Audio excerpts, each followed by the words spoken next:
कहीं सचिव सठस ठकुर सोहाती, नाथन पुर आव एहि भांति।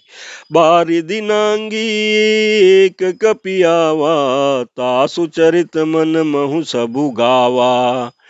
क्षुदा न रही तुम ही तब काहू, जारत नगरु कस न धरि खाहू।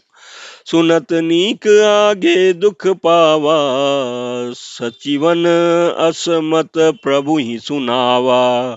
जेहि बारिश बधायऊ हेला, उतरऊ सेन समेत सुबेला। सो भनु मनुज खाव हम भाई, बचन कई सब गाल फुलाई। तात बचन मम सुनु अति आदर, जनि मन गुण मोहि करी करी कादर। प्रिय बानी जे सुनहि जे कहीं, ऐसे नर निकाय जग अहि।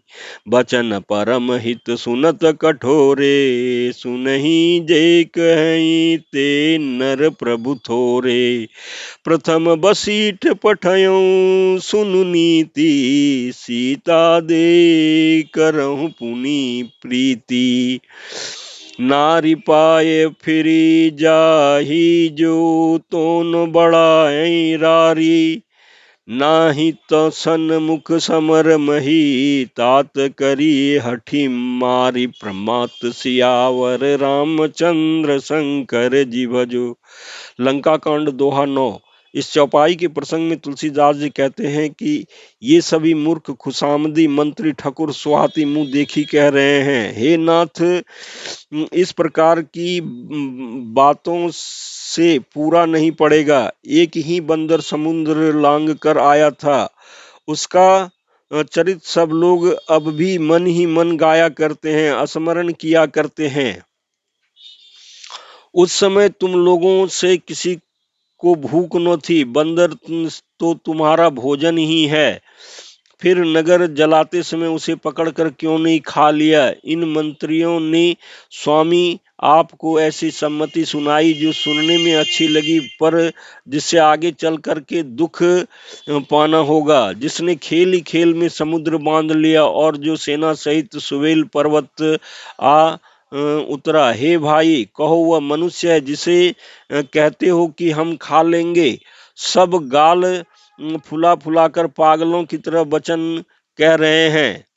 हे तात, मेरे वचन को बहुत आदर से बड़े गौर से सुनिए। मुझे मन में कायर न समझ लीजिएगा। जगत में ऐसे मनुष्य झुंड के झुंड बहुत अधिक हैं जो प्यारी ही मुंह पर मीठी लगने वाली बात ही सुनते और कहते हैं।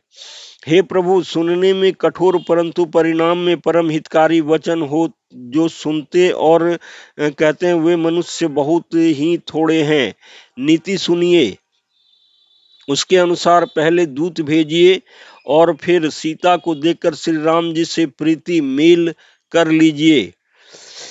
यदि वे स्त्री पाकर लौट जाएं तब तो व्यर्थ ही झगड़ा न बढ़ाइए, नहीं तो यदि न फिरे तो हे तात, सम्मुख युद्ध भूमि में उनसे हठ पूर्वक डटकर मार काट कीजिए।